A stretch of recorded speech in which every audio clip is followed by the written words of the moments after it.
గిడ్డి సత్యనారాయణ. ఈ పేరు చెబితే మొట్టమొదట గుర్తుకొచ్చేది హైదరాబాద్ పోలీస్ కమిషనర్ కార్యాలయం. 12 సంవత్సరాలు సుదీర్ఘకాలం హైదరాబాద్ పోలీస్ కమిషనర్ కార్యాలయంలో అసిస్టెంట్ అకౌంట్స్ ఆఫీసర్గా పనిచేసి రికార్డు సృష్టించిన అధికారి. హోంగార్డ్ నుంచి సిటీ పోలీస్ కమిషనర్ వరకు జీతభత్యాలు తీసుకోవాలంటే సత్యనారాయణ సంతకం తప్పనిసరి. పోలీస్ శాఖలో పనిచేస్తున్నా పుట్టి పెరిగిన ఊరుపై మమకారంతో అనేక సేవా కార్యక్రమాలకు శ్రీకారం చుట్టారు సత్యనారాయణ. ఒక పోలీస్ ఉద్యోగిగా కంటే రాజకీయ నేతగా ఎక్కువ ప్రజాసేవ చేయొచ్చనే ఉద్దేశంతో రాజకీయాల వైపు అడుగులు వేశారు. మొదట్నుంచి చిరంజీవి అభిమానైన సత్యనారాయణ నిస్వార్థమైన ప్రజాసేవ జనసేన ద్వారానే సాధ్యమని పవన్ కళ్యాణ్ నాయకత్వంలో నడిచేందుకు ముందుకు కదిలారు. తన సొంత నియోజకవర్గమైన పి గన్నవరం నుంచి జనసేన టికెట్ వస్తే పోటీ చేస్తాను అంటున్న మాజీ పోలీస్ అధికారి గిడ్డి సత్యనారాయణతో ఫేస్ టు ఫేస్. నమస్తే, welcome to face to face. నేను మీ బ్రహ్మనాయుడు. ప్రస్తుతం మనతో ఉన్నారు మాజీ పోలీస్ అధికారి పి గన్నవరం నియోజకవర్గానికి సంబంధించిన గిడ్డి సత్యనారాయణ గారు ఉన్నారు. గిడ్డి సత్యనారాయణ గారితో మాట్లాడదాం. నమస్తే సత్యనారాయణ గారు. నమస్కారం అండి. బాగున్నారా? బాగున్నా సార్. సార్, ముందుగా పిలిచిన వెంటనే మా ఫేస్ టు ఫేస్ కార్యక్రమానికి వచ్చినందుకు నా తరపు నుంచి, మా ఛానల్ యాజమాన్యం తరపు నుంచి మా హృదయపూర్వకమైనటువంటి ధన్యవాదాలు సార్. అలాగే మీకు కూడా మీ ప్రేమ నేను టీవీ ఆధిపత్యానికి మీ యొక్క యాజమాన్యానికి నా నమస్కారాలు. సార్, ఇప్పుడు మిమ్మల్ని మాజీ పోలీస్ అధికారి అనాలా? ఎస్, ఆల్రెడీ రిటైర్డ్ అయిపోయింది కాబట్టి మాజీ అని అనాలి. అంటే వారం కూడా కాలేదు కదా రిటైర్డ్ అయ్యి. ఒక్కరోజే, ఒక్క గంట అయినా సరే అది retirement is retirement. So Giddi Satyanarayana గారు ప్రస్తుతం మాజీ పోలీస్ అధికారి అయ్యారు. ఎస్, తొందరలో జనసేన నేత కాబోతున్నారు. షూర్. సో ఈ రెండింటికి ఉన్నటువంటి లింక్ ఏంటి? జనసేనలో మాట్లాడుకొని ఉద్యోగానికి రాజీనామా చేశారా ఎట్లా? ఆల్రెడీ నేను సమాజ సేవ చేయాలనే ఉద్దేశంతో గత కొన్ని సంవత్సరాలుగా నా సొంత నియోజకవర్గం అయినటువంటి పి గన్నవరం నియోజకవర్గంలో సర్వీస్ చేయడం జరిగింది. ఆ క్రమంలోనే పవన్ కళ్యాణ్ గారు పెట్టినటువంటి జనసేన పార్టీ తరఫున పనిచేయాలని రీసెంట్గా అనుకోవడం కూడా జరిగింది. ఎందుకనంటే సొసైటీ పరంగా ఆయనకు ఉన్నటువంటి ఇంట్రెస్ట్ ప్రజలకి, పేద ప్రజలకి సర్వీస్ చేయాలనే ఉద్దేశం.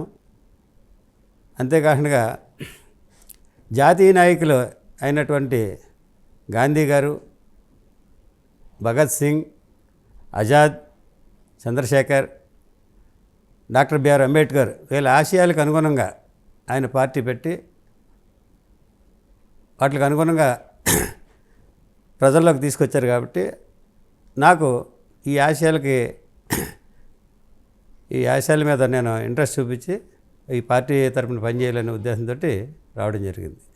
సో నిన్న మొన్నటి వరకు గిడ్డి సత్యనారాయణ గారు ఒక ఉన్నతమైనటువంటి హోదా హైదరాబాద్ పోలీస్ కమిషనర్ కార్యాలయంలో అకౌంట్స్ ఆఫీసర్, అవునా? Assistant accounts officer. Assistant accounts officer అంటే ఏంటి సార్? అసిస్టెంట్ అకౌంట్ ఆఫీసర్కి ఉండేటువంటి హోదా ఏంటి? డ్రాయింగ్ అండ్ డిస్బర్సింగ్ పవర్స్ ఉంటాయి. నేను సిటీ పోలీస్కి సంబంధించినటువంటి ఫండ్స్ ఏవైనా సరే డ్రా చేసి వాళ్ళ అకౌంట్లోకి వెళ్ళేటట్లు చేసే పవర్స్ నాకు ఉంటాయి అన్నమాట. అంటే Hyderabad, greater Hyderabad city police, Hyderabad city పోలీస్కి సంబంధించి ఎన్ని పోలీస్ స్టేషన్లు ఉంటే అన్ని పోలీస్ స్టేషన్లకు సంబంధించి హోంగార్డ్ నుంచి కమిషనర్ వరకు వాళ్ళ శాలరీస్కి నేనే సైన్ చేయాలి. నా సైన్ తోటే బిల్ పాస్ అవుతుంది. వాళ్ళ శాలరీస్కి? Yes, contingent bills, salary bills, everything. Sir, ఇప్పుడు హైదరాబాద్ పోలీసుల గురించి మాట్లాడితే ఇన్నోవా వెహికల్స్ దాదాపు 10 years నుంచి కేసీఆర్ గారి ప్రభుత్వం 2014 వచ్చిన దగ్గర నుంచి ప్రతి పోలీస్ స్టేషన్కి 1-2 ఇన్నోవా వెహికల్స్ ఉన్నాయి. సో ఆ వెహికల్కి సంబంధించి వాటి మెయింటెనెన్స్, డీజిల్, మొత్తం రిపేర్స్, ఎవ్రీథింగ్ వాటికి సంబంధించినటువంటి ఫైనాన్షియల్ బిల్స్ అన్నీ నేనే పాస్ చేయించాను. ఇప్పుడు పోలీస్ స్టేషన్లో అయ్యే ఖర్చు కానీ, కరెంట్, ఎలక్ట్రిసిటీ, పోలీస్ స్టేషన్లో ఉన్నటువంటి ఖర్చు ఏంటంటే పోలీస్ స్టేషన్ మెయింటెనెన్స్ అని government law and order police స్టేషన్కి 75,000, ట్రాఫిక్ పోలీస్ స్టేషన్కి 50,000 అండ్ కొన్ని పోలీస్ స్టేషన్కి 25,000 చొప్పున గవర్నమెంట్ జియో ఇష్యూ చేసింది. పోలీస్ స్టేషన్ మెయింటెనెన్స్కి సంబంధించి ఆయా ఇన్స్పెక్టర్లు ఖర్చు చేసుకోవడం కోసం, అంటే ఏదైనా ఇన్వెస్టిగేషన్ పర్పస్ కానీ, స్టేషనరీ పర్పస్ కానీ వాళ్ళు అమౌంట్ డ్రా చేసుకుంటాకి పవర్స్ ఇచ్చింది గవర్నమెంట్. అవి కూడా ఆ బిల్స్ అన్నీ కూడా నా దగ్గరికి వస్తాయి. నేనే ప్రాసెస్ చేసి నా కింది స్టాఫ్ తోటి ప్రాసెస్ చేయించి వాటిని పే అండ్ అకౌంట్స్ ఆఫీస్కి పంపించి అక్కడ పాస్ అయిన తర్వాత అవి గవర్నమెంట్ ఫైనాన్స్కి వెళ్తాయి. ఫైనాన్స్లో చెక్ క్లియరెన్స్ అవుతుంది. ఆ క్లియరెన్స్ అయిన తర్వాత ఇండివిజువల్ అకౌంట్స్లోకి వెళ్తూ ఉంటాయి. ఈ ప్రాసెస్ అంతా నా ఆధ్వర్యంలోనే జరుగుతుంది. ఇప్పుడు 75,000 అన్నారు కదా మీరు బడ్జెట్. ఒకవేళ ఒక పోలీస్ స్టేషన్ ఖర్చు ₹1,00,000 1,50,000 వచ్చింది అనుకోండి, ఆ కారు చెడిపోవటము, దానికి మెయింటెనెన్స్, అవి కార్ మళ్ళీ ఈ vehicles maintenance separate, vehicle maintenance separate. అది car headquarters city armed reserve అని ఉంటుంది. ఆ హెడ్ క్వార్టర్స్లో ఉన్నటువంటి జాయింట్ కమిషనర్ గారి ద్వారా ఆ బిల్స్ వస్తాయి. ఓకే. వెహికల్ మెయింటెనెన్స్ అంతా హెడ్ క్వార్టర్స్లో చూస్తారు. అది కూడా సిటీ పోలీస్ అండర్లోనే ఉంటుంది. సో హైదరాబాద్ సిటీ పోలీస్ అధికారులతోటి మీకు మంచి సత్సంబంధాలు ఉన్నాయి. ఎస్. మీరు ఫోన్ చేస్తే ఏ అధికారి అయినా రెస్పాండ్ అవుతారు తప్పనిసరిగా. సో అలాంటి ఉన్నతమైన గౌరవమైనటువంటి ఉద్యోగాన్ని వదులుకోవాలి అని అనిపించినప్పుడు మీకు ఎక్కడ మీ ఇంట్లో మీ ఫ్యామిలీ మెంబర్స్ దగ్గర నుంచి ఎక్కడ అబ్జెక్షన్స్ రాలేదు? లేదు, ఏ విధమైనటువంటి అబ్జెక్షన్ లేదు. ఎందుకనంటే ఇంచుమించు 33 ఇయర్స్ సర్వీస్ చేశాను నేను. 33 ఇయర్స్ సర్వీస్లో 30 ఇయర్స్ పోలీస్ డిపార్ట్మెంట్లోనే పనిచేశాను. ఇంత సుదీర్ఘమైనటువంటి సర్వీస్ సాధారణంగా ఒకే డిపార్ట్మెంట్లో ఎవరికి ఉండదు. ఎందుకనంటే నేను జాయిన్ అయినటువంటి department treasuries and accounts. Okay. Treasuries and accounts department ప్రతి హెడ్ ఆఫ్ ది డిపార్ట్మెంట్లో ఒక అకౌంట్ బ్రాంచ్ ఉంటుంది. ఎనీ అకౌంట్ బ్రాంచ్లో పనిచేయడానికి మాకు అవకాశం ఉంటుంది. అయితే 2 ఇయర్స్ 3 ఇయర్స్ అయ్యేటప్పటికి ట్రాన్స్ఫర్స్ చేస్తారు ఆటోమేటిక్గా. కానీ నేను 30 ఇయర్స్ ఒకే డిపార్ట్మెంట్లో పనిచేయటం జరిగింది. ఇటువంటి అవకాశం సాధారణంగా ఎవరికి రాదు. సార్, మీరు రాష్ట్ర విభజన జరిగిన తర్వాత, ఆంధ్రప్రదేశ్ తెలంగాణ విడిపోయిన తర్వాత జి సత్యనారాయణ గారిని చాలామంది తెలంగాణకి సంబంధించినటువంటి అధికారులు, అదేవిధంగా అప్పుడు ఉన్నటువంటి ప్రభుత్వం ఏదైతే కేసీఆర్ గారి ప్రభుత్వం, అందులో కొంతమంది మంత్రులు మిమ్మల్ని వ్యతిరేకించారు. కానీ మాజీ డీజీపీ మహేందర్ రెడ్డి గారు మీకు వెన్నుముకగా నిలిచి మిమ్మల్ని ఇక్కడ కొనసాగించడంలో కీలక పాత్ర పోషించారంటారు. వాస్తవేనా? ఎస్, వాస్తవే. విషయం ఏంటంటే బైఫర్కేషన్ టైంలో ఏపీలో చేయాలి, కంపల్సరీ వెళ్ళాలి అనే ఉద్దేశంతో నేను ఆప్షన్ ఇవ్వడం జరిగింది. ఏపీకి ఇచ్చుకున్నారు? ఎస్, ఏపీకి ఆప్షన్ ఇచ్చాను, అయిపోయింది కూడా. అయితే రిలీవ్ చేయవలసినటువంటి బాధ్యత కమిషనర్ గారి మీద ఉంది. ఓకే. ఫైల్ ప్రాసెస్ చేసి కమిషనర్ గారికి పెడితే మా పై అధికారులు, సారు అట్లా కాదు సత్యనారాయణ, నువ్వు హైదరాబాద్లోనే పనిచేయాలి. ఎందుకనంటే ఎట్ దట్ టైం మా మిస్సెస్కి క్యాన్సర్ వ్యాధితో బాధపడుతుంది. అయ్యో. ఆ ప్రాబ్లం సార్కి తెలుసుకుని, నువ్వు ఏపీకి వెళ్తే మెడికల్గా చాలా ఇబ్బంది పడతారు, అందుకని లేదు ఇక్కడే ఉంటే మంచిది, నువ్వు నాతోటి పని చేయాలని చెప్పి మరలా ఆ ఆర్డర్ క్యాన్సిల్ చేయించి నా సీనియారిటీ కూడా పోయింది దానివల్ల. మరలా రివర్స్లో తెలంగాణ కావటం. ఆ క్రమంలో నాకు సార్ సహాయం చేశారు, అందుకని ఇక్కడే ఉంచారు. సో అప్పటి నుంచి అప్పటి వరకు? ఎస్. ఇంకా దాని తర్వాత ఏమైందంటే సీనియారిటీ పోయినటువంటి కారణం వల్ల ప్రమోషన్ లేట్ అయింది. ప్రమోషన్ లేట్ అవ్వడం వల్ల ఇక అదే ప్లేస్లో నేను 11 ఇయర్స్ పనిచేయవలసి వచ్చింది. తర్వాత అనురాగ్ శర్మ గారు తర్వాత మహేందర్ రెడ్డి గారు తర్వాత అంజనీ కుమార్ గారు తర్వాత సివి ఆనంద్ గారు, వీళ్ళందరి దగ్గర పనిచేయడం జరిగింది. అందరితోటి కూడా మంచి పేరు తెచ్చుకున్నాను. వాళ్ళందరూ కూడా చాలా బాగా చూశారు నన్ను. లాస్ట్లో ఇప్పుడు రిటైర్మెంట్ టైంలో కొత్తకోట శ్రీనివాసరెడ్డి గారు వచ్చారు రీసెంట్గానే. సార్ తోటి జస్ట్ ఒక 20 డేసే వర్క్ చేశాను. సో మొత్తానికి పోలీస్ ఉద్యోగాన్ని వదులుకున్నారు ప్రజాసేవ చేయాలని. ఎస్. సో అలాంటప్పుడు మరి ఏ రాజకీయ పార్టీని సెలెక్ట్ చేసుకోవాలనేటువంటి అవకాశం వచ్చినప్పుడు జి సత్యనారాయణ గారు జనసేనని సెలెక్ట్ చేసుకున్నారు అనేటువంటి ప్రచారం జరుగుతుంది. అంటే జనసేన మీరు ఇంకా అఫీషియల్గా జాయిన్ అవ్వలేదు అనుకుంటా? అఫీషియల్గా జాయిన్ అవ్వలేదు ఇంకా. పవన్ కళ్యాణ్ గారిని కలిసారా? పవన్ కళ్యాణ్ కలిశాను. ఎన్నిసార్లు కలిసారు సార్? 2 టైమ్స్ కలిశాను. ఫస్ట్ టైం ఎప్పుడు కలిసారు? ఫస్ట్ టైం నవంబర్ 14th కలిశాను. 2023 నవంబర్ 14. Yes yes. అంతకుముందు 6 months నుంచే ఈ పార్టీ తరఫున అంటే నేను ప్రజల్లో సర్వీస్ చేస్తూ ఉన్నాను పీగన్నవరం నియోజకవర్గంలో. ఎవరికైనా ఏ విధమైనటువంటి ప్రాబ్లమ్స్ ఉన్నా అది సాల్వ్ చేయటం, కానీ వారికి ఆర్థికంగా ఏదైనా ఇబ్బంది ఉంటే దానికి కూడా అటెండ్ అయ్యి వాళ్ళకు ఉన్నటువంటి ప్రాబ్లమ్స్ని నేను హెల్ప్ చేయడం జరిగింది. ఈ క్రమంలో పవన్ కళ్యాణ్ గారు ఇది గమనించి నన్ను పిలవడం జరిగింది. పిలిచిన తర్వాత నేను చేసినటువంటి కార్యక్రమాలన్నీ కూడా సార్ చూసి చాలా హ్యాపీ ఫీల్ అయ్యారు. సో ఎన్ని రోజులకు ఒకసారి నియోజకవర్గం వెళ్తుండేవాళ్ళు మీరు? ఎవ్రీ వీక్, ఎవరి సాటర్డే బయలుదేరి వెళ్ళి సాటర్డే సండే అక్కడ పనిచేసి మరలా మండే ఆఫీస్కి వస్తూ ఉండేవాడిని. ఈ నిరంతర ప్రక్రియ ఇది. ఎస్. అంటే రాజకీయంగా పోటీ చేయాలనే ఆలోచన వచ్చినప్పటి నుంచి ఈ క్రమం ఎంచుకున్నారా, లేకపోతే మొదటి నుంచి కూడా? నాకు మా సొంత ఊరు అంటే చాలా అభిమానం. పీగన్నవరం మాది పీగన్నవరం మండలం ఊడుమూడి గ్రామం, ఊడుమూడి లంక. ఇది ఐలాండ్ అనమాట. అసలు ఆ లంక నుంచి బయటకు రావడం అనేది చాలా కష్టతరమైనటువంటి విషయం. అటువంటి పరిస్థితి నుంచి మేము బయటకు వచ్చి చదువుకుని హైదరాబాద్ మహానగరంలో ఉద్యోగం చేస్తున్నాం కాబట్టి, అయినా కూడా మా సొంతూరు మీద ఇప్పుడు కూడా ఆ ప్రేమ పోలేదు. వారానికి ఒకసారి సొంతూరు వెళ్ళాల్సిందే, సొంతూరుకి వెళ్ళవలసిందే. మా పేరెంట్స్ ఉండగా కూడా ఎప్పుడు ఎవ్రీ వీక్ వెళ్ళి పేరెంట్స్ని చూసుకుని అక్కడ మాకు ల్యాండ్స్ గట్టు ఉన్నాయి, ల్యాండ్స్ అన్నీ చూసుకుని రావటం జరుగుతుంది. సో జి సత్యనారాయణ గారు పవన్ కళ్యాణ్ గారిని ఎప్పుడైతే కలిసినప్పుడు ఆయనకు ఒక కమిట్మెంట్ అయితే పవన్ కళ్యాణ్ గారి దగ్గర నుంచి వచ్చింది కాబట్టి ఆయన వెంటనే వచ్చి ఉద్యోగానికి రాజీనామా చేసి వీఆర్ఎస్ తీసుకొని నియోజకవర్గంలో ప్రజల మధ్యకి వెళ్తా ఉన్నారు. వచ్చే ఎన్నికల్లో పీగన్నవరం నియోజకవర్గం నుంచి జి సత్యనారాయణ గారు పోటీ చేయబోతున్నారు అనే ప్రచారం నియోజకవర్గంలో విస్తృతంగా సాగుతూ ఉంది. పవన్ కళ్యాణ్ గారిని కలిసిన తర్వాత నేనే డిసైడ్ చేసుకున్నా, జాబ్కి రిజైన్ చేసి ఎట్టి పరిస్థితులను ఫుల్ టైం వర్క్ చేయాలనే ఉద్దేశంతో వాలంటీర్ రిటైర్మెంట్గా అప్లై చేయడం జరిగింది. ఆ కాపీ కూడా సార్కి చూపించాను. అది నా సొంత నిర్ణయం అన్నమాట. ఉద్యోగానికి రిజైన్ చేయడం అనేది నా సొంత నిర్ణయం.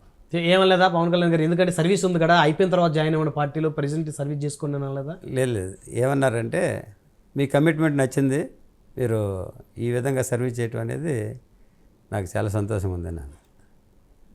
సో అమలాపురం పార్లమెంట్లో 7 అసెంబ్లీ స్థానాలు, 7 అసెంబ్లీ స్థానాల్లో అమలాపురం ఎంపీతో కలుపుకొని 4 స్థానాలు రిజర్వ్డ్గా ఉన్నాయి. Yes. 1 Amalapuram assembly, 2 P Gannavaram, 3 Razole. అవును. సో ఈ స్థానాల్లో జనసేన పార్టీ ఆల్రెడీ రాజోలు నియోజకవర్గం నుంచి పోటీ చేస్తుంటే జనసేన అధినేత ప్రకటించారు. ఇక మిగిలింది అమలాపురం అసెంబ్లీ, పి గన్నవరం. మరి ఈ 2 నియోజకవర్గాల్లో టీడీపీ జనసేన కూటమిలో జనసేనకి ఏ స్థానం కేటాయించబడుతుందని మీరు అనుకుంటున్నారు? పి గన్నవరం జనసేన స్థానానికి కేటాయిస్తారనే నమ్మకం ఉంది. ఎందుకనంటే అక్కడ ఉన్నటువంటి నియోజకవర్గంలో ఇన్ఛార్జి లేకపోయినా కూడా ఇంచుమించు ఎంపీటీసీలు, ఎంపీపీ ప్లస్ సర్పంచులు, ఉప సర్పంచులు అత్యధికంగా జనసేన పార్టీకి చెందినటువంటి వ్యక్తులు రావడం జరిగింది.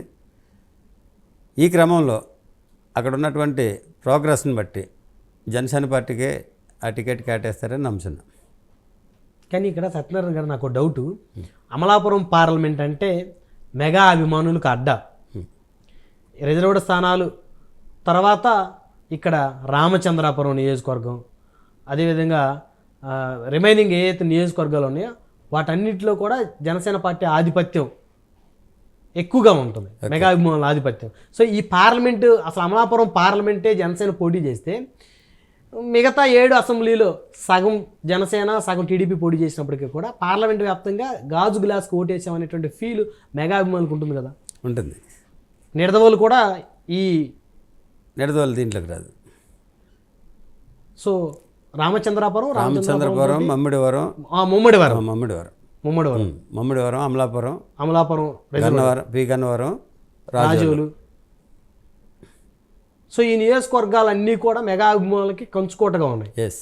అమలాపురం పార్లమెంట్ జనసేన పోటీ చేస్తే మంచి అవకాశాలు, అంటే టీడీపీ ఏవైతే మండపేట ఉంది, సో మండపేట ఆల్రెడీ టీడీపీ ప్రకటించింది, సో టీడీపీ పోటీ చేసినప్పటికీ కూడా అసెంబ్లీ స్థానాల్లో ఈ పార్లమెంట్ వ్యాప్తంగా గాజు గ్లాస్ కనుక ఉంటే క్లీన్ స్వీప్ అయ్యే అవకాశాలు ఉంటాయి కదా, తప్పనిసరిగా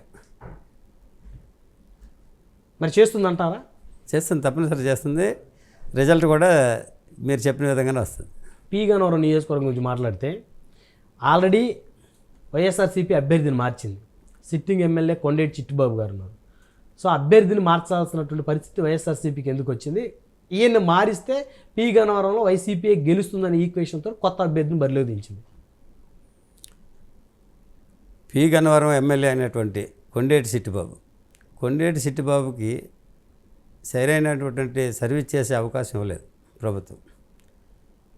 అటువంటి అవకాశం కల్పించి ఉంటే ఆయన సర్వీసు నియోజకవర్గంలో ఉన్నటువంటి ప్రజలందరికీ అందుంటే ఈ రోజుని అతన్ని మార్చవలసిన అవసరమే ఉండేది కాదు. చిట్టిబాబు గారిని మార్చి వేరే అతనికి ఇచ్చినా కూడా అక్కడ అభివృద్ధి జరగలేదు కాబట్టి ఆ పార్టీకి అక్కడ నెగ్గే అవకాశాలు అయితే లేవు. జనసేన పార్టీ తరపు నుంచి మాజీ ఎమ్మెల్యే పాముల రాజేశ్వరి గారు ఉన్నారు. మరి ఆవిడని కాదని మీకు టికెట్ ఇచ్చే అవకాశాలు ఏ మేరకు ఉంటాయి అనుకోవచ్చు? అంటే అక్కడ ఏం జరిగిందంటే పాముల రాజేశ్వరి మేడం 2019లో పోటీ చేసిన తర్వాత ఓడిపోయిన తర్వాత ఆ పార్టీ కార్యక్రమాల్లో పాల్గొనడం కానీ పార్టీకి సంబంధించినటువంటి ఏ విషయంలోనూ కూడా పార్టిసిపేట్ చేయకుండా ఆవిడ పార్టీకి దూరంగా ఉన్నది. ఈ క్రమంలో ఆవిడకి పార్టీ టికెట్ ఇస్తుందనే విషయం లేదు. ఎందుకంటే పార్టీకి దూరంగా ఉన్నది కాబట్టి ఆవిడ పార్టీ టికెట్ ఆశించినా కూడా అవకాశం లేదని భావిస్తున్నాను. మీ అభిప్రాయం అది? ఎస్. తెలుగుదేశం స్టాలిన్ బాబు ఉన్నారు, ఆయన కూడా రేసులో ఉన్నారు, ఆయన కూడా నాకు టికెట్ కావాలి పి గన్నవరం అంటున్నారు.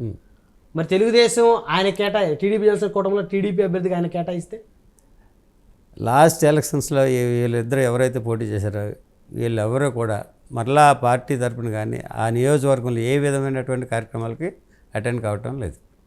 సో ప్రజలు వీళ్ళని దూరంగా పెట్టారు. అమలాపురం పార్లమెంట్ వ్యాప్తంగా జి సత్యనారాయణ గారికి కాపు సామాజిక వర్గంలో మంచి సన్నిహిత సంబంధాలు ఉన్నాయి. ఆ సామాజిక వర్గం మొత్తం కూడా ఆయన జనసేన పార్టీ నుంచి పోటీ చేయాలని గెలవాలని ఆశిస్తున్నారు. ఎందుకని అట్లా అంత ప్రేమ ఎందుకని మీ మీద? అంత ప్రేమ ఏంటంటే ఈ నియోజకవర్గంలో మా ఫాదరు గిడ్డి మహాలక్ష్మి గారు ప్రస్తుత తెలియరు, చనిపోయారు. ఆయన బ్రతికొండగా మా ఫాదరు మంచి సత్సంబంధాలు కలిగినటువంటి వ్యక్తి. మొత్తం రాజోల్ నుంచి ఇటు అమలాపురం, ఈ గంటి పెదపొడి, ఈ ఏరియాలో ఉన్నటువంటి ఆల్ కమ్యూనిటీస్ తోటి మంచి రిలేషన్స్ ఉన్నాయి. చాలా మంచి వ్యక్తిగా మంచి పేరు ఉన్నది. మా ఫాదర్తో ఉన్నటువంటి సంబంధాల వల్ల నాకు ఈ విధమైనటువంటి మంచి అభిప్రాయం ఏర్పడింది వాళ్ళ దగ్గర. కానీ మీరు పనిచేసిన సార్ పోలీస్ శాఖలో కదా, సో అంటే సాధారణంగా పోలీస్ శాఖలో పనిచేసినటువంటి వాళ్ళు మీద కొంచెం నెగిటివ్ అభిప్రాయం ఉంటుంది. అంటే ఒక దూకుడు స్వభావం ఉంటుంది, కొంచెం పరుష పదజాలం ఉపయోగించే అంటే గతంలో ఉండేవి. మీరు అంటే హైదరాబాద్ కాబట్టి ఈ ఫ్రెండ్లీ పోలీసింగ్ అనే వ్యవస్థ ఉంది. కానీ మీరు మాత్రం చాలా కూల్గా సౌమ్యంగా ఉన్నారు. అంటే ఆ అలవాట్లు అవ్వలేదా మీకు? ఎట్టి పరిస్థితుల్లో.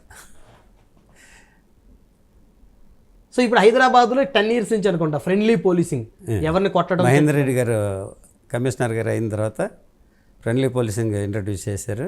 అప్పటి నుంచి ఎవరిని కొట్టడం అనేది లేదు.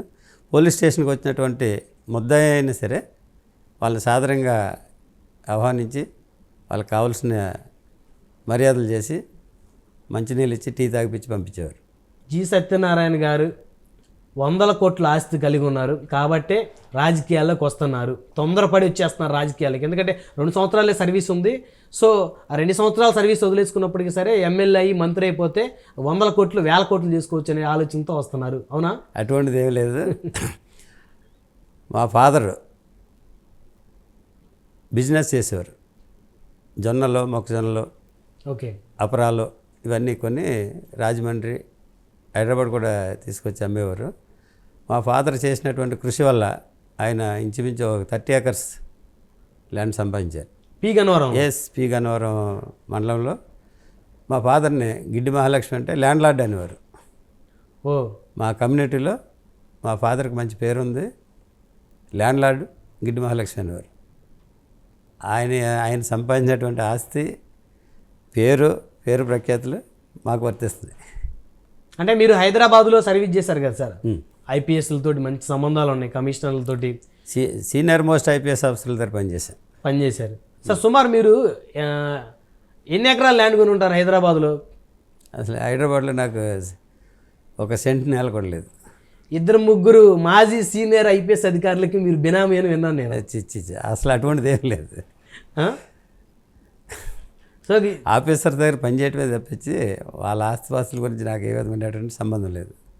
సో జి సత్యనారాయణ గారు పోలీసు శాఖలో ఏం సంపాదించుకోలేరు, జీతం మీద మాత్రమే ఆధారపడ్డారు. ఎస్, సిటీ పోలీసులో ఎవరిని అడిగినా చెప్తారు సింగిల్ అని. అసలు నేనే కాదు, ఎవరిని కూడా నా అండర్లో పనిచేసే వాళ్ళని ఎవరు కూడా అసలు కరప్షన్కి ఎప్పుడు తావివ్వలేదు. అసలు పే అండ్ అకౌంట్స్ ఆఫీస్ కానీ, సెక్రటరీ ఫైనాన్స్లో కానీ ఏ పని మీద వెళ్ళినా సరే ఎవరితో ఫ్రెండ్లీగా మాట్లాడి పని చేసి తీసుకురావడం తప్పించి ఈ కరప్షన్ అనే విషయం అసలు అందరికీ తెలుసు. ఎవరు కూడా కరప్షన్ గురించి నా దగ్గర మాట్లాడరు. సరే, ఇప్పుడు మీరు జనసేనే ఎందుకు సెలెక్ట్ చేసుకుంటున్నారు? వైఎస్ఆర్సీపీ ఉంది, తెలుగుదేశం ఉంది, కానీ జనసేన ఎందుకు సెలెక్ట్ చేసుకుంటున్నారు? ప్రస్తుతం ఉన్న పరిస్థితుల్లో మీకు తెలుసు వైఎస్ఆర్సీపీ ఏ విధంగా పరిపాలన చేస్తుంది ఏంటనేది. ప్రజలకి సరైనటువంటి అవసరాలు తీర్చలేక, డెవలప్మెంట్ ఏమి లేక, కనీసం రాజధాని అనే ప్రాంతం కూడా ఏది తెలియక ఉన్నటువంటి పరిస్థితుల్లో వైఎస్ఆర్సీపీని ఏ విధంగా కోరుకుంటానని అనుకుంటున్నారు? ఈ క్రమంలో ఏంటంటే ప్రభుత్వ వైఫల్యాలని ఎండగడుతూ ఎప్పటికప్పుడు ధైర్యంగా నిలబడినటువంటి వ్యక్తి పవన్ కళ్యాణ్ గారు. అటువంటి ధైర్యవంతుడికి, మంచి ఆశయాలు ఉన్నటువంటి వ్యక్తి పార్టీలో పనిచేయాలనే ఉద్దేశంతో నేను జనసేనని ఎంచుకున్నాను. ఒకవేళ మీకు జనసేన పార్టీ తరపు నుంచి టికెట్ రాకపోతే పార్టీలో పనిచేస్తారా, లేకపోతే రిజైన్ చేసే పరిస్థితి ఉందా? టికెట్ రాకపోయినా పర్లేదు, జనసేన పార్టీ తరఫున పనిచేస్తాను. టికెట్ కోసమే రాలా మీరు? టికెట్ కోసమే కాదు, ఇస్తే పోటీ చేస్తారు. ఇస్తే పోటీ చేస్తాను, లేకపోయినా కూడా పార్టీలో పనిచేస్తాను. అంటే మీకు అప్పుడు బెనిఫిట్ ఏముండదు కదా సార్ టికెట్ రాకుండా? బెనిఫిట్ ఆశించి మాత్రం నేను పనిచేయట్లేదు. సర్వీస్ చేయాలనే ఉద్దేశంతో నేను జాబ్కి రిజైన్ చేసి వాలంటీర్ రిటైర్మెంట్ తీసుకున్నాను. నాకు ఇంతవరకు ఒక యూనిట్కి పనిచేశాను. అయితే ప్రజల్లో పని చేయాలి, ప్రజలకు సేవ చేయాలనే సదుద్దేశంతో నేను వాలంటీర్ రిటైర్మెంట్ తీసుకుని ఈ విధంగా పార్టీలోకి వస్తున్నాను. ఒకవేళ మీకు రాజోల్ నియోజకవర్గం పవన్ కళ్యాణ్ గారు ఆల్రెడీ ప్రకటించేస్తారు జనసేన పోటీ చేస్తారు. ఎందుకంటే జనసేన సిట్టింగ్ స్థానం రాపాక వరప్రసాద్ గారు గెలిచి వైసీపీలోకి వెళ్ళారు కాబట్టి ఆ స్థానం ఖాళీగా ఉంది. రకరకాల ప్రచారాలు జరుగుతుంది. ఇక్కడ బొంతు రాజేశ్వరరావు గారికి ఇస్తారని, లేకపోతే మరొక ఐఏఎస్ అధికారి కూడా ఇక్కడ ప్రయత్నాలు చేస్తున్న పరిస్థితి ఉంది. ఒకవేళ మిమ్మల్ని రాజోల్ నియోజకవర్గం వెళ్ళమన్నారు అనుకోండి, వెళ్తారా? పీ గన్నవరమే కావాలంటారా? సాధారణంగా ఏంటంటే పీ గన్నవరం నాకు లోకల్, సొంత నియోజకవర్గంలో ఇంచుమించు 4 మండలాలు ఉన్నాయి. 4 మండలాల్లో ఏ మారుమూల ప్రాంతానికి వెళ్ళినా కూడా అందరూ గుర్తించి చాలా సాధారణంగా ఆహ్వానిస్తారు. ఆ ఉద్దేశంతో సొంత నియోజకవర్గం అయితే అందరికీ తెలిసిన వాళ్ళకి సర్వీస్ చేయాలనేది నా భావం. అధిష్టానం ఒకవేళ వారు ఏదైనా నిర్ణయం తీసుకుంటే నేను దానికి కట్టుబడి ఉంటాను. సో పవన్ కళ్యాణ్ గారు ఎక్కడ పోటీ చేయమన్నా పోటీ చేయడానికి సిద్ధంగా ఉన్నారు? తప్పనిసరిగా. సత్యనారాయణ గారు, ఇప్పుడు ఎలక్షన్స్ గురించి మీకు తెలిసిందేగా, కొద్దిగా కార్పొరేట్ పాలిటిక్స్ అయిపోయినాయి, కాంపిటీషన్ పెరిగిపోయింది. మీ వైఎస్ఆర్సీపీని చూస్తే మీకు క్లారిటీగా అర్థమైపోతుంది. సో ఎలక్షన్ చేసుకోగలరా, లేకపోతే రబ్బర్ చెప్పుల రాజకీయాన్ని ఇంప్లిమెంట్ చేసి జీరో బడ్జెట్ పాలిటిక్స్ని ఇంప్లిమెంట్ చేయాలనే కాన్సెప్ట్తో వచ్చారా? ఎలక్షన్ చేయడానికి నేను గ్రామ స్థాయిలో ఉన్నటువంటి ఓటర్స్ తోటి అందరితోటి నాకు సత్సంబంధాలు ఉన్నాయి. అంచేత ఒక బడ్జెట్ అనేదే ముఖ్యం కాదు, ప్రజల మన్ననలు పొందాలి, వాళ్ళతోటి మనం సరైనటువంటి సంబంధాలు ఏర్పడితే ఎలక్షన్లో ఈజీగా గెలుగుతాం అనేది నా ఉద్దేశం. అంటే మినిమం ఎలక్షన్ చేసుకోగల క్యాపబిలిటీ ఉంది, ఆలోచన ఉంది. ఎస్. అంతేగాని ఫ్రీగా వచ్చేసేసి నామినేషన్ వేసేసి దండం పెట్టేసి కార్యకర్తలని ఏమి వారికి కావాల్సింది పట్టించుకోకుండా గెలవాలన్న ఆలోచనలు అయితే లేరు. ఇప్పుడున్న పరిస్థితుల్లో అది అయ్యే పని కాదు. మినిమం ఎంతో కొంత కార్యకర్తలు కాపాడుకుని ప్రతిరోజు వాళ్ళ భోజనాలు, వారికి కావాల్సిన వసతులు చూసుకునే కెపాసిటీ ఉంది, ఆ ఉద్దేశం కూడా ఉంది మీకు. చెప్పాను కదా, ఆల్రెడీ మా ఫాదర్ వెల్ ఎస్టాబ్లిష్డ్ అండి. ఆ క్రమంలోనే మాకు ఏ ప్రాబ్లం లేదు. ఎలక్షన్లు పోటీ చేసే సత్తా ఉంది, దాన్ని ఎదుర్కొనే కెపాసిటీ కూడా ఉంది. ఐఏఎస్ వరప్రసాద్ గారు కూడా బాగా ప్రయత్నం చేస్తున్నారు, ఎక్కడొచ్చినా పోటీ చేయాలి ఈ అమలాపురం పార్లమెంట్ కింద రిజర్వ్ స్థానాలని. సో ఆయన మీకు మంచి మిత్రుడే అని విన్నాను, అవునా సార్? సార్ తెలుసు నాకు. సార్ మంచి మంచి ఆఫీసర్ కూడా. ఐఏఎస్ రిటైర్డ్ అయినా కానీ ప్రజలతోటి మంచి సంబంధాలు కలిగినటువంటి వ్యక్తి. అంచేత సార్ మరి అవకాశం వస్తే సార్ కూడా పోటీ చేయొచ్చు. సో ఇప్పుడు కాంపిటేటర్స్ ఈ జనసేన తరపు నుంచి అమలాపురంలో కాంపిటేటర్స్ వరప్రసాద్ గారు ఉన్నారు, అదేవిధంగా బొంతు రాజేశ్వరరావు గారు ఉన్నారు. సో మీరు ఇట్లా కాంపిటేటర్స్ ఉన్నారు కదా సార్, మీ అందరు కూడా బాగానే మాట్లాడుకుంటారా లేకపోతే? లేదు, అందరూ బాగానే మాట్లాడుకుంటారు. సో ఎవరికి ఇచ్చినా ఎవరైనా పని చేసుకోవడానికి సిద్ధం, ఎవరైనా పని చేయడానికి సిద్ధంగా ఉన్నారు. మీరు ఇందాక అన్నారు కదా P Gannavaram sitting MLA Kondeti Chittibabu గారికి జగన్మోహన్ రెడ్డి గారు ఆయనకు అభివృద్ధి చేసే అవకాశాన్ని ఇవ్వలేదు, ఆయనకు నిధులు ఇవ్వలేదు, కాబట్టి ఆయన ఫెయిల్యూర్ని ఈయన మీద రుద్దారని. రేపొద్దున మీరు జనసేన నుంచి పోటీ చేస్తే కొండేటి చిట్టిబాబు గారు బరిలో లేరు కాబట్టి ఆయన మద్దతు మీరు కోరుకుంటున్నారా? ఆయనకు ఉన్నటువంటి అనుసరులు కానీ ఆయన మద్దతు కానీ నేను ఎప్పుడూ కోరుకుంటూనే ఉన్నా. ఎందుకనంటే ఇంచుమించు ఆ నియోజకవర్గంలో ఉన్నటువంటి వ్యక్తులందరితోటి మాకు మంచి సంబంధాలు ఉన్నాయి కాబట్టి తప్పనిసరిగా నాతో సహకరిస్తారని అనుకుంటున్నాను. సార్ పి గన్నవరం నియోజకవర్గంలో అసలు ఉన్న సమస్యలు ఏంటి, ప్రజా సమస్యలు, ఆ సమస్యల మీద మీకున్న అవగాహన ఏంటి?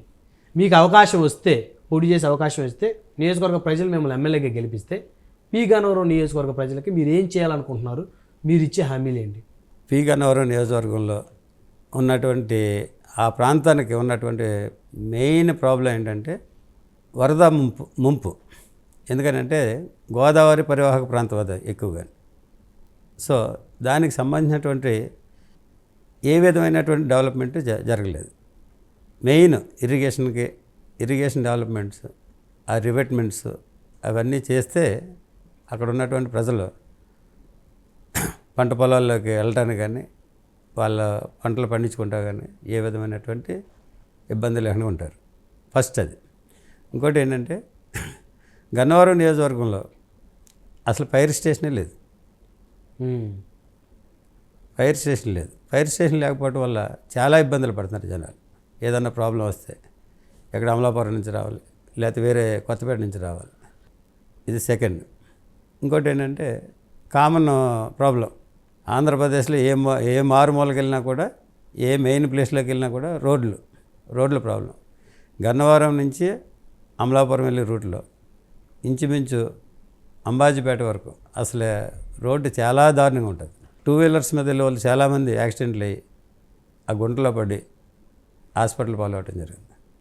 హాస్పిటల్ పరిస్థితి చూస్తే హాస్పిటల్ కూడా సరైనటువంటి సిబ్బంది లేక, ఫెసిలిటీస్ లేక ఇబ్బంది పడుతున్నారు.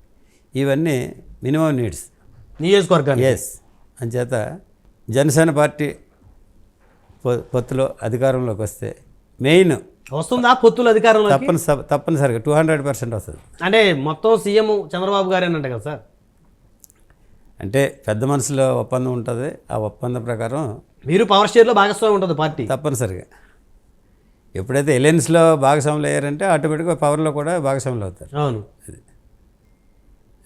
సో ఇప్పుడు మీరు ఏదైతే చెప్పారో ఈ సమస్యలు, మినిమం నీడ్స్, ఇవన్నీ కూడా మీరు ఎమ్మెల్యే అయితే నియోజకవర్గానికి టీడీపీ జనసేన కూటమి అధికారంలోకి వస్తే ఈ హామీలన్నీ నెరవేరుస్తారు? తప్పనిసరిగా నెరవేరుస్తారు. అంటే ఇంతకు ముందు ఉన్నటువంటి చిట్టిబాబు గారు ఎందుకు నెరవేర్చలేకపోయారని అనుకోవచ్చు మనం? ఆయనకు ముందు ఉన్నటువంటి వ్యక్తులు ఎందుకు నెరవేర్చలేకపోయారు అనుకోవచ్చు? ఎవరైనా సరే ఒక అధికారంలోకి వెళ్ళిన తర్వాత తన బాధ్యతలను గుర్తెచ్చుకోవాలి. రెస్పాన్సిబిలిటీస్, వాళ్ళు ఏం చేయాలి ఏంటని. అధికారం రావడం ఒక ఎత్తు, ఆ అధికారంలో ఉన్నటువంటి రెస్పాన్సిబిలిటీని అటెండ్ అవ్వడం ఇంకొక ఎత్తు. వాటికి ఫెయిల్యూర్ అయ్యారు. ప్రభుత్వాలు కూడా సహకరించాలి. ప్రభుత్వం సహకరించాలి, ఇండివిజువల్ కూడా ఇంట్రెస్ట్ ఉండాలి. సార్ 2009లో కూడా ప్రజారాజ్యం 4,000 నుంచి 5,000 ఓట్ల లోపే ఓడిపోయింది పి గన్నవరం అసెంబ్లీ. మన జనసేన కూడా దాదాపు 35,000 ఓట్లు వచ్చాయి. 36,320 ఓట్లు వచ్చాయి. ఇది సింగిల్గానే. ఎస్. టీడీపీ జనసేన కూటమిలో ఎంత మెజారిటీ వచ్చే అవకాశం ఉందనుకోవచ్చు మనం? ఇంచుమించు 30,000 నుంచి 50,000 వరకు మరి. సో అభ్యర్థి నామినేషన్ వేయటమే ముఖ్యం. తప్పనిసరిగా 30,000 నుంచి 50,000 మెజార్టీ వస్తుంది. చివరిగా సత్యనారాయణ గారు, జనసేన పార్టీ అధినేతను కలిసిన తర్వాత మీకు ఇప్పుడు కమిట్మెంట్ ఇవ్వకపోతే నియోజకవర్గంలో పనిచేసేటటువంటి పరిస్థితి ఉంటుందా, లేకపోతే కమిట్మెంట్ గురించి చివరి నిమిషం వరకు కూడా ఎదురు చూస్తారా? అంటే మీరు కలవబోతున్న ముఖ్య ఉద్దేశం ఏంటి?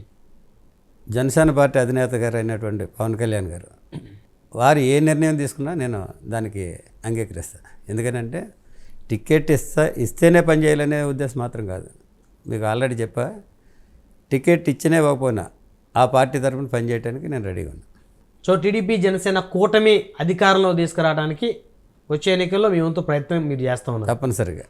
సత్యనారాయణ గారు, ఒకవేళ టీడీపీ జనసేన కూటమిలో మీకు జనసేన అభ్యర్థిత్వం దక్కకపోతే, పి గన్నవరం నుంచి మీకు సీట్ ఇవ్వకపోతే పార్టీ కోసం పనిచేస్తారా, లేకపోతే రిజైన్ చేస్తారా? తప్పనిసరిగా పనిచేస్తా. ఎందుకనంటే గన్నవరం నియోజకవర్గ ప్రజలకి సర్వీస్ చేయాలనే ఉద్దేశంతో నేను వాలంటీర్ రిటైర్మెంట్ తీసుకుని రాజకీయాల్లోకి రావడం జరుగుతుంది. ఒకవేళ సీట్ రాకపోయినా కూడా ఆ నియోజకవర్గ ప్రజల కోసం ఎప్పుడు నేను పనిచేయడానికి రెడీగా ఉన్నా. ఆ ఉద్దేశంతో నేను ఉద్యోగాన్ని కూడా రిజైన్ చేసి రావడం జరిగింది. సో పి గన్నవరం నియోజకవర్గానికి సర్వీస్ చేయాలి, జనసేన పార్టీకి సర్వీస్ చేయాలి. ఎస్. టికెట్ వస్తే సంతోషంగా పోటీ చేస్తారు. టికెట్ రాకపోయినా కూడా సర్వీస్ చేయడానికి రెడీగా ఉన్నా. సో జనసేన గెలిపే లక్ష్యం పి గన్నవరంలో. జనసేన గెలిపే నా లక్ష్యం. ధన్యవాదాలు సత్యనారాయణ గారు. Thank you very much. మరిది చూశారు కదా, 2024 ఎన్నికల్లో పి గన్నవరం నియోజకవర్గం నుంచి జనసేన అధినేత తనకు టికెట్ కేటాయిస్తే పోటీ చేస్తానని, గెలిచి చూపిస్తానని, అదేవిధంగా టికెట్ ఇవ్వకపోయినా పార్టీ అభివృద్ధి కోసం, నియోజకవర్గ ప్రజల సంక్షేమం కోసం పనిచేస్తానని చెప్తున్నారు మాజీ పోలీసు ఉన్నతాధికారి జి సత్యనారాయణ గారు. మరొక వారం మరొక అతిథితో మళ్ళీ కలుద్దాం. చూస్తూనే ఉండండి. Keep watching Prime nine news.